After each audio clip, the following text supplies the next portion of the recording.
नमस्कार सर्वांना. श्री स्वामी समर्थ.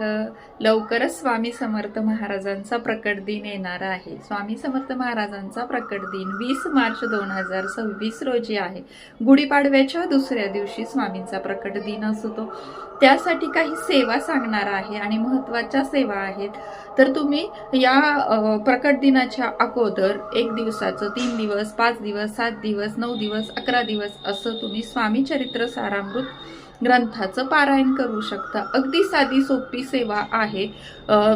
छोटासा ग्रंथ आहे पण खूप इफेक्टिव्ह आहे. खूप प्रभावशाली असा तो ग्रंथ आहे.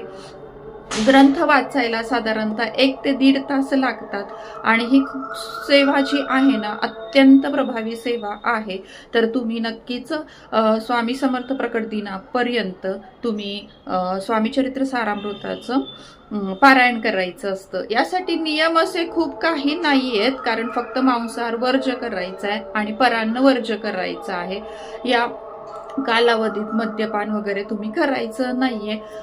खूप असे आपले स्वामींचे सेवेकरी आहेत जे या दिवसाची आतुरतेने वाट बघत असतात आणि ही खरंच साधी सोपी अशी सेवा आहे स्वामींची. नक्की जरूर सगळ्यांनी करा.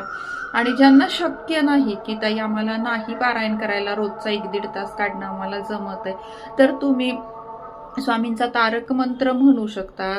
1 वेळा, 7 वेळा, 11 वेळा असं तुम्ही दररोज म्हणू शकता प्रकट दिनापर्यंत. किंवा तुम्ही श्री स्वामी समर्थ, श्री स्वामी समर्थ, श्री स्वामी समर्थ हा महाराजांचा तुम्ही जप करू शकता. अशा प्रकारे तुम्ही विविध सेवा करू शकता. शेवटी काय आहे, सेवा करणं महत्त्वाचं आहे. त्यामुळे प्रत्येकाने ही सेवा करा आणि नक्कीच आपल्याला याचा खूप खूप लाभ होईल. सर्वांना स्वामी प्रकट दिनाच्या खूप खूप शुभेच्छा. श्री स्वामी समर्थ. जय जय स्वामी समर्थ.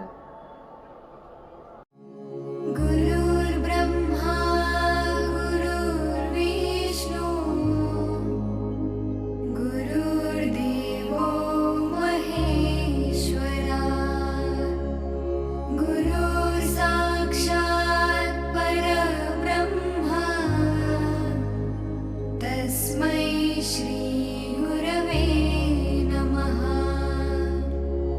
तस्मै श्री